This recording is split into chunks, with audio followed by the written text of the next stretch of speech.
कहानी की शुरुआत में हमें एक छोटे से गांव को दिखाया जाता है। इस गांव की सबसे बड़ी प्रॉब्लम ये थी कि यहाँ पर आए दिन ड्रैगन्स का हमला हुआ करता था। इसीलिए यहाँ के जो लोग थे वो भी इन ड्रैगन्स से लड़ने के लिए तैयार रहते थे। वैसे ये ड्रैगन इन्हें मारने के लिए नहीं बल्कि इनका खाना चुराने के लिए आया करते थे। इस गाँव के जो मुखिया है उनका नाम है स्टोक। उन्होंने एक टीम बना करके तैयार किया है जो ड्रैगन से लड़ करके उन्हें भगाने का काम करते हैं। इन टीमों में कुछ बच्चे भी हैं जो ड्रैगन से लड़ने में काफी माहिर हैं। इन्हीं बच्चों को देख करके हमारा जो हीरो है हिकअप वो भी ड्रैगन से लड़ने के लिए व्याकुल रहता था। लेकिन ये लोग उसे लड़ाई के लिए नहीं भेजते हैं बल्कि उससे तीर और तलवार बनवाते हैं। इन्हीं लोगों के बीच में एस्ट्रिड नाम करके एक लड़की भी रहती है जो ड्रैगन से लड़ने में काफी माहिर है। हिकअप उसे पसंद करता है लेकिन उसने ये बात आज तक उसे बताई नहीं। एस्ट्रिड और उसकी ग्रुप को देख करके हिकअप भी यही चाहता है कि वो भी ड्रैगन से लड़े। ड्रैगन से लड़ने के लिए हिकअप ने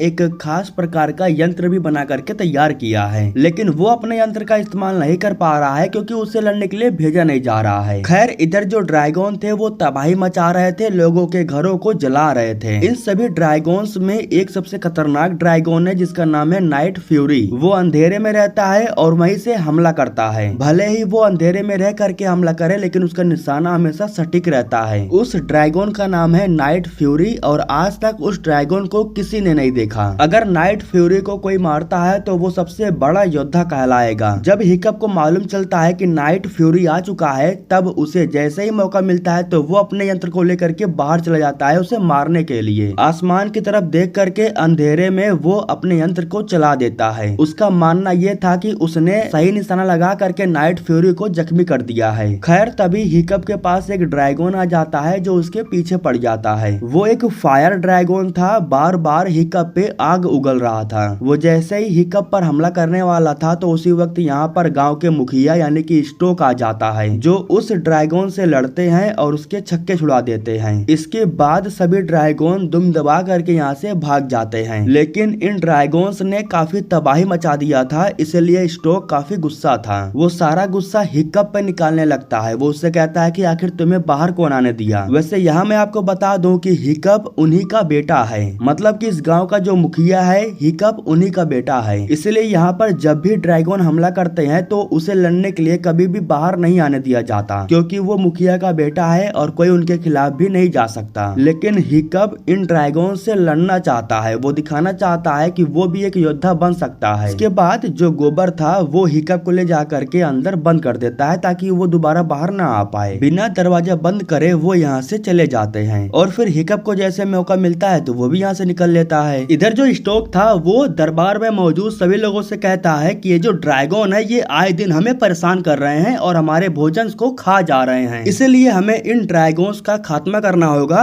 वरना आने वाले समय में हमारे पास खाने के लिए कुछ भी नहीं बचेगा। अब मुखिया की बात सुन करके सभी लोग हाँ में हाँ बोलते हैं और फिर ये सभी लोग ड्रैगन्स को मारने का प्लान बना लेते हैं। यहाँ पर हमें गोथी नाम करके एक औरत को दिखाया जाता है जो कि मुखिया को सलाह देने का काम करती है। लोगों का मानना है कि उसके पास कुछ शक्तियां हैं जिससे उसे मालूम चल जाता है कि क्या करना सही होगा और क्या करना गलत होगा। मुखिया के कहने पर वो कहती हैं कि हाँ ये सही वक्त है, हमें ड्रैगन्स को खत्म कर देना चाहिए। गोथी की बात मान करके स्टोक अपने सभी आदमियों को लेकर के ड्रैगन्स के घोंसले की खोज में निकलने वाला था। इनका मकसद था ड्रैगन्स के घोंसले को खोजना और उसे नष्ट कर देना। लेकिन यहाँ से जाने से पहले वो जा करके गोबर से मिलता है जो कि मैंने आपको पहले बताया कि वो एक ट्रेनर है। उससे मिल करके स्टोक उससे कहते हैं कि मैं चाहता हूं कि तुम मेरे बेटे को ट्रेनिंग दो ताकि वो भी ड्रैगन्स का शिकार कर सके। आने वाले समय में मैं चाहता हूं कि मेरी जगह पर मेरा बेटा मुखिया बने। मैं कुछ दिनों के लिए बाहर जा रहा हूं लेकिन इन दिनों में तुम्हें अच्छे से उसे ट्रेनिंग देनी होगी ताकि वो एक अच्छा शिकारी बन सके। इसके बाद सीन शिफ्ट होता है और हम हिकअप को देखते हैं जो कि घूमते हुए जंगल की तरफ गया था। जंगल के बीच में उसे एक बहुत ही अजीब तरह से टूटा हुआ पेड़ दिखाई देता है। जब वो थोड़ा सा और आगे जा करके देखता है तब उसे एक ऐसी चीज दिखाई देती है जिसको देख करके वो काफी हैरान रह जाता है। दरअसल उसे वही ड्रैगन दिखाई देता है जो कि काफी फेमस था। मैं बात कर रहा हूँ नाइट फ्यूरी की, जिस पर हिकअप ने रात के समय में हमला भी किया था। उसे मारने का हिकअप के पास काफी अच्छा मौका था। वो कोशिश भी करता है लेकिन वो मार नहीं पाता। जब वो उसकी आंखों में देखता है तो उसका भी दिल पिघल जाता है। वो उसे मारता नहीं नहीं है बल्कि उसे आजाद कर देता है। आजाद होते ही ड्रैगन्स उसकी तरफ भागता है और उसे देख करके चिल्लाता है, लेकिन उस पर हमला नहीं करता। वो उड़ करके यहाँ से जाने की कोशिश करता है लेकिन उड़ नहीं पाता, नीचे गिर जाता है। यहाँ हिकअप भी काफी डरा हुआ था, इसलिए वो दोबारा उसके पास नहीं जाता बल्कि घर चला जाता है। घर पहुंचते ही हमें पता चलता है कि उसके जो डैड हैं वो उसका काफी समय से इंतजार कर रहे थे।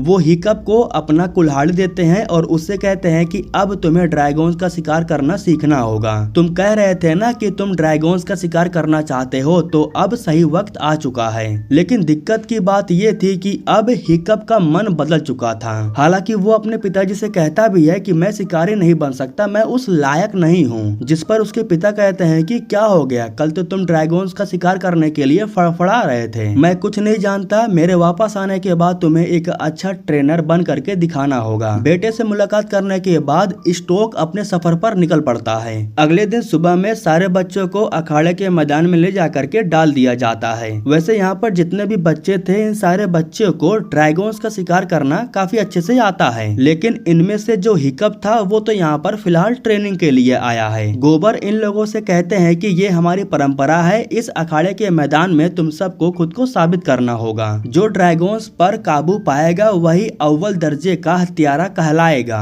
और उसे सभी बड़े लोगों के सामने सम्मानित किया जाएगा। उसे ही पहला ड्रैगन मारने का मौका मिलेगा। तो इतना सब कुछ बताने के बाद इनके बीच एक ड्रैगन को छोड़ दिया जाता है इनसे लड़ने के लिए। जो इस ड्रैगन पर काबू पा लेगा वही आज के खेल को जीतेगा। फिलहाल ऐसा कोई नहीं कर पाता है, हर कोई नाकामयाब रह जाता है। वो ड्रैगन हिकअप पर हमला भी करने वाला था, लेकिन गोबर आकर के सही समय पर उसे बचा लेता है। खैर, अब ट्रेनिंग खत्म हो जाने के बाद हिकअप दोबारा से उसी जगह पर जाता है जहाँ पर वो ड्रैगन गिरा था। यहाँ उसे मालूम चलता है कि नाइट फ्यूरी इतने बड़े गड्ढे में आकर के गिर गया है और वो बाहर निकलने की कोशिश भी कर रहा है, लेकिन बाहर नहीं निकल पा रहा है क्योंकि उसके पूंछ का एक पंख टूट गया है और इसी वजह से वो उड़ नहीं पा रहा है। अगर उसका पूंछ ठीक हो जाए तो हो सकता है कि वो पहले की तरह उड़ने लगे। यहाँ से जाने से पहले वो ड्रैगन हिकअप को देखता भी है, लेकिन उसके साथ कुछ गलत नहीं करता। वो वापस घर आ जाता है जहाँ गोबर एक किताब निकाल करके सभी बच्चों को दिखाता है। ये एक पुश्तैनी किताब थी। इस किताब में सारे ड्रैगन्स के बारे में लिखा हुआ था। उस किताब को कोई नहीं पढ़ता बल्कि सभी लोग यहाँ से चले जाते हैं। जब सभी लोग चले जाते हैं तो इसी का फायदा उठा करके हिकअप एस्ट्रिड से बात करने की कोशिश करता है। दरअसल वो ड्रैगन्स के बारे में उससे पूछ रहा था, लेकिन एस्ट्रिड कहती है कि तुम्हें उनके बारे में जान करके क्या करना है, तुम तो सरदार के बेटे हो, तुम्हें बैठे बैठे सब कुछ मिल जाता है, तुम्हें मेहनत भी नहीं करना पड़ता। इतना कहने के बाद वो यहाँ से चली जाती है। उसके जाने के बाद हिकअप किताब को चेक करके नाइट फ्यूरी के बारे में और भी कुछ जानने की कोशिश करता है ताकि वो नाइट फ्यूरी से दोस्ती कर सके। लेकिन उस ड्रैगन के बारे में किताब में कुछ भी नहीं लिखा हुआ था क्योंकि उस ड्रैगन के बारे में किसी को कुछ भी नहीं पता था। सीन शिफ्ट होता है और हमें स्टोक को दिखाया जाता है जो कि ड्रैगन्स के घोंसले को खोजते हुए समुद्र को पार करके एक सुनसान आइलैंड पर पहुंच जाते हैं। और जैसे ये लोग यहाँ पर पहुंचते हैं तो उसी वक्त ड्रैगन्स का हमला हो जाता है। जैसे ही ड्रैगन्स का हमला होता है तो उसी वक्त सीन शिफ्ट हो जाता है। हमें नहीं दिखाया जाता है कि आखिर में उन लोगों के साथ क्या हुआ, बल्कि इधर अखाड़े के मैदान में हम बच्चों को देखते हैं जो कि दूसरे दिन किसी दूसरे ड्रैगन से ट्रेनिंग ले रहे थे। आज के दिन एस्ट्रिड बहादुरी दिखाती है और वो इस बार इस ड्रैगन पर काबू पा लेती है। ट्रेनिंग खत्म हो जाने के बाद हिकअप एक मछली लेता है और उसे लेकर के नाइट फ्यूरी के पास चला जाता है। दरअसल वो नाइट फ्यूरी को खाना खिला करके दोस्ती की शुरुआत करना चाहता था। वो जैसे ही खाने को देखती है तो उस पर टूट पड़ती है। वो खाना खाने के बाद एक छोटा सा टुकड़ा हिकअप को भी देती है खाने के लिए। शायद ये दोस्ती को बरकरार रखने के लिए था। हिकअप मना नहीं कर सकता था। वो उस मछली के टुकड़े को उठाता है और उसे खाने लगता है। चलो, अब इस तरीके से इन दोनों के बीच में दोस्ती की शुरुआत हो जाती है। लेकिन जब हिकअप उसे टच करने की कोशिश करता है तब वो उसे टच नहीं करने देता। लेकिन हिकअप भी हार नहीं मान रहा था। वो बार बार उसके करीब जाकर के उसे टच करने की कोशिश कर रहा था। धीरे धीरे जब उस ड्रैगन को भी हिकअप पर भरोसा हो जाता है तब जाकर के हिकअप उसे पहली बार टच करता है। तो अब फाइनली इस तरह से इन दोनों के बीच में दोस्ती यारी शुरू हो जाती है। हिकअप घर जाकर के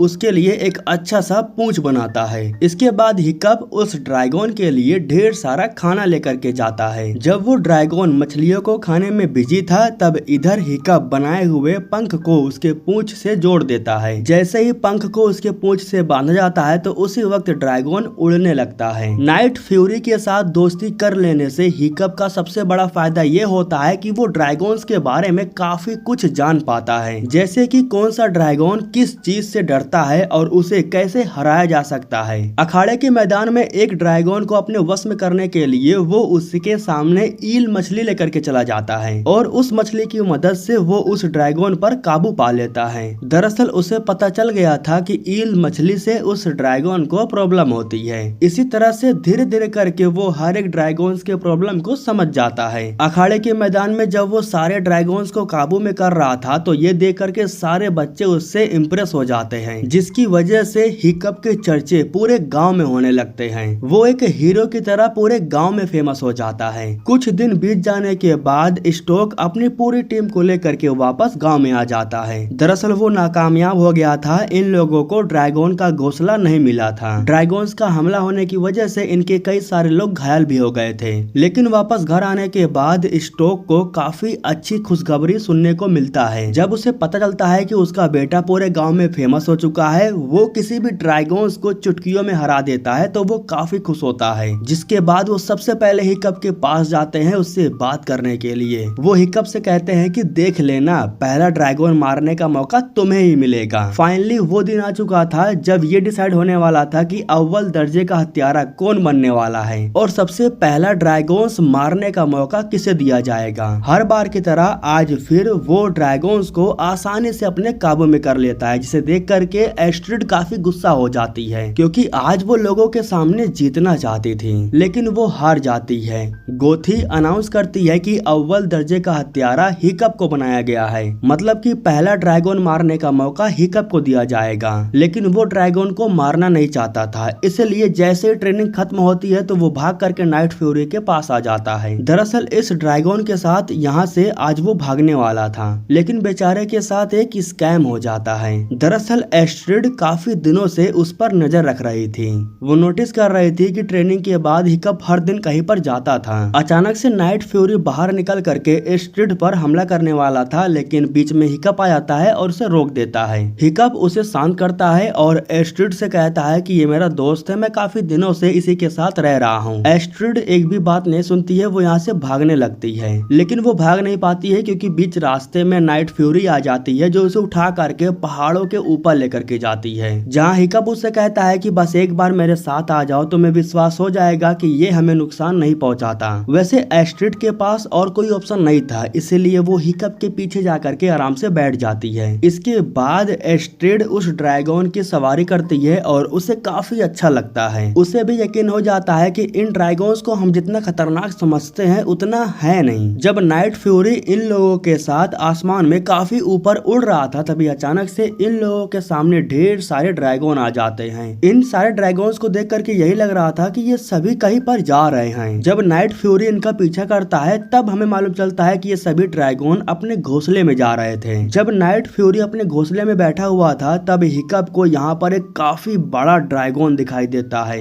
उसे देखने के बाद यहाँ पर जितने भी ड्रैगन्स थे ना वो डर जाते हैं। इस ड्रैगन के मुंह का साइज देख करके आप अंदाजा लगा सकते हो कि आखिर इस ड्रैगन का शरीर कितना बड़ा होगा। उस ड्रैगन को देखने के बाद इन लोगों को इतना तो पता चल जाता है कि इन सारे ड्रैगन्स को उसने काबू में कर रखा है, मतलब कि गुलाम बना रखा है। ये सारे छोटे बड़े ड्रैगन खाना ले जा करके अपनी रानी को देते हैं। अगले दिन सुबह में हमें अखाड़े के मैदान को दिखाया जाता है जहाँ पर बहुत सारे लोग इकट्ठा हुए थे, क्योंकि आज के दिन हिकअप ड्रैगन्स का सर काटने वाला था। उसके सामने एक बहुत बड़े फायर ड्रैगन्स को छोड़ दिया जाता है। इस ड्रैगन को मारने के बाद हिकअप खुद को साबित करेगा, लेकिन बाद में हमें मालूम चलता है कि हिकअप इस ड्रैगन से लड़ता नहीं है बल्कि खुद को सरेंडर कर देता है, और यही बात उसके पिता को यानी कि मुखिया को अच्छा नहीं लगता। इतने में वो ड्रैगन भी बौखला जाता है और बार बार हिकअप पर हमला करने लगता है। नाइट फ्यूरी को हिकअप की आवाज सुनाई देती है। उसे मालूम चल जाता है कि वो मुसीबत में है, इसलिए वो भागते हुए अखाड़े के मैदान में आ जाती है और हिकअप को बचाने के लिए उस ड्रैगन पर हमला कर देती है। उस ड्रैगन को काबू में करके हिकअप को बचा तो लेती है, लेकिन दिक्कत तब हो जाती है जब हिकअप के पिता उस ड्रैगन के सामने आ जाते हैं। हिकअप के कहने पर नाइट फ्यूरी शांत हो जाती है और इसी का फायदा उठा करके सभी लोग उसे पकड़ लेते हैं। इसके बाद हिकअप के पिता उसे कमरे में ले जाकर के उस पर बहुत गुस्सा हो जाते हैं। वो हिकअप से कहते हैं कि आखिर तुम इन ड्रैगन से दोस्ती कैसे कर सकते हो, वो तुम्हारी माँ को उठा करके लेकर के गए थे। जिस पर हिकअप कहता है कि उसके बदले में हमने बहुत से ड्रैगन्स को मार दिया है, आखिर कब तक ये खून खराबा होते रहेगा, ये उनकी जमीन है और बल्कि हम उनका ही खाना चुरा रहे हैं। अगर आप चाहो तो सब कुछ ठीक हो सकता है, इंसान और ड्रैगन एक बार फिर से साथ मिल करके रह सकते हैं। बातों ही बातों में हिकअप ये बोल देता है कि ये सारे ड्रैगन मजबूर हैं। इनके घोंसले में जो रानी बैठी हुई है ये उनके लिए खाना लेकर के जाते हैं। इनके घोंसले में जिस चीज को हमने देखा वैसी चीज आपने कभी नहीं देखी होगी। इसी ड्रैगन की मदद से हम घोंसले तक गए थे। इस तरह से हिकअप अपने पिता को सारी जानकारी दे देता है। हिकअप के पिता को जैसे ये जानकारी मिलती है तो वो अपनी टीम को एक बार फिर से तैयार करते हैं। दरअसल वो एक बार फिर से नाइट फ्यूरी की मदद से इनके घोंसले तक जाना चाहते थे और उसे तबाह करना चाहते थे। इनके चले जाने के बाद इधर जो हिकअप था वो काफी मायूस होकर के बैठा हुआ था। उसे समझ में नहीं आ रहा था कि आखिर वो करे तो करे क्या, क्योंकि उसका जो ड्रैगन था वो भी जा चुका था। लेकिन तभी एस्ट्रिड उससे कहती है कि तुम इतनी आसानी से हार नहीं मान सकते हो, अखाड़े के मैदान में बहुत सारे ड्रैगन्स को रखा गया है। इतना सुनते ही हिकअप के दिमाग में एक आइडिया आता है। वो फौरन अपने सारे दोस्तों को बुलाता है और उन्हें लेकर के अखाड़े के मैदान में जाता है। खैर इसके बाद हमें स्टोक को दिखाया जाता है जो अपनी पूरी टीम को लेकर के फाइनली उस जगह पर जाकर के पहुंच जाता है जहां पर इन ड्रैगन्स का घोंसला था। नाइट फ्यूरी इनके साथ में था, इसलिए यहाँ पर बहुत सारे ड्रैगन्स इन्हें देख करके इन पर हमला नहीं कर रहे थे। खैर जो भी हो, इसके बाद हम हिकअप को देखते हैं जो कि सारे दोस्तों को लेकर के अखाड़े के मैदान में जाता है। ड्रैगन्स को काबू में करना उसे अच्छे से आ गया था, इसीलिए वो एक एक करके अखाड़े में मौजूद सारे ड्रैगन्स को बाहर निकालता है और इन सारे ड्रैगन्स को अपना दोस्त बना करके अपने सारे दोस्तों को एक एक ड्रैगन दे देता है। सीन शिफ्ट होता है और इधर हम स्टोक को देखते हैं जो कि अपनी पूरी टीम को लेकर के हमले की तैयारी कर रहे थे। जैसे ही तैयारी पूरी होती है तो ये लोग घोंसले पर हमला करना शुरू कर देते हैं। सभी ड्रैगन अपनी जान बचाने के लिए घोंसले से बाहर आ जाते हैं और ये इंसान से लड़ते नहीं है बल्कि उड़ करके यहाँ से चले जाते हैं। इनसे लड़ने वाला जो ड्रैगन था वो तो बाद में जाग जाता है। मैं उस ड्रैगन की बात कर रहा हूँ जो इनकी रानी थी। वो जैसे ही घोंसले को तोड़ करके बाहर आती है तो इतने बड़े ड्रैगन को देख करके ये सभी लोग काफी डर जाते हैं। वो अकेले ही इनके सारे नाव को जला करके राख कर देती है। ठीक उसी वक्त उस ड्रैगन पर हमला होता है। दरअसल हिकअप अपने सारे दोस्तों के साथ ड्रैगन पर सवार होकर के यहाँ पर आ चुका था।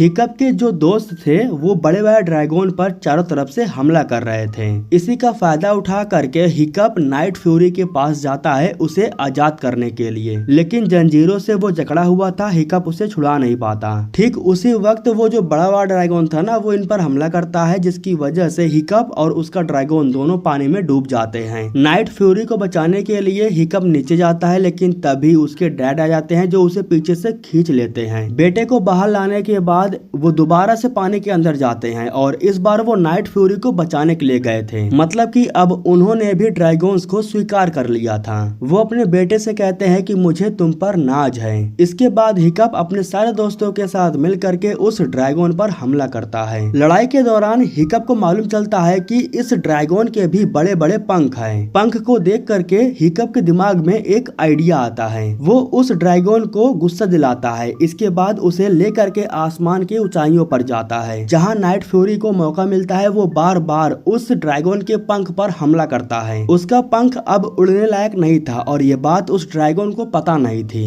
नाइट फ्यूरी उसे गुस्सा दिलाता है और उसे लेकर के ज्वालामुखी की तरफ जाता है। वो ड्रैगन भी काफी गुस्से में था और नाइट फ्यूरी के पीछे ही पड़ा था। मौका मिलते ही नाइट फ्यूरी तो उड़ करके निकल जाता है, लेकिन ये ड्रैगन नहीं उड़ पाता। वो जाकर के ज्वालामुखी में गिर जाता है। वो जैसे ज्वालामुखी में जाकर के गिरता है तभी एक जोरदार धमाका होता है। इस दौरान नाइट फ्यूरी उस ड्रैगन के पूंछ से जख्मी हो जाता है। इस दौरान हिकअप का भी हाथ छूट जाता है। वो गलती से आग में जाकर के गिर जाता है। इस दौरान नाइट फ्यूरी उसकी जान बचाने के लिए वो भी आग में कूद जाता है। जब आग शांत होती है तब हमें मालूम चलता है कि नाइट फ्यूरी काफी जख्मी हो चुका है, उसका पूंछ भी जल चुका है। इन लोगों को लग रहा था कि हिकअप जल करके राख बन चुका है, लेकिन बाद में इन्हें मालूम चलता है कि नाइट फ्यूरी ने उसे अपने पंखों में छुपा लिया था। स्टोक जब चेक करता है तब उसे मालूम चलता है कि हिकअप अभी भी जीवित है, जिसके बाद स्टोक नाइट फ्यूरी को शुक्रिया कहता है। तो फाइनली इस तरीके से हिकअप की जान तो बच जाती है, लेकिन दिक्कत की बात ये थी कि अब उसका पैर नहीं रहा। इसके बाद जब हिकअप बाहर आता है तब उसे मालूम चलता है कि यहाँ का तो पूरा नजारा ही बदल चुका है। इंसान और ड्रैगन एक साथ मिल करके रहने लगे हैं, जो कि काफी अच्छी बात थी। इस बात से किसी को कोई तकलीफ नहीं थी, सभी लोग बहुत खुश थे। ड्रैगन्स के साथ मिल करके ये सभी लोग अपनी जिंदगी की एक नई शुरुआत करते हैं। और इसी के साथ दोस्तों ये कहानी यहीं पर खत्म हो जाती है।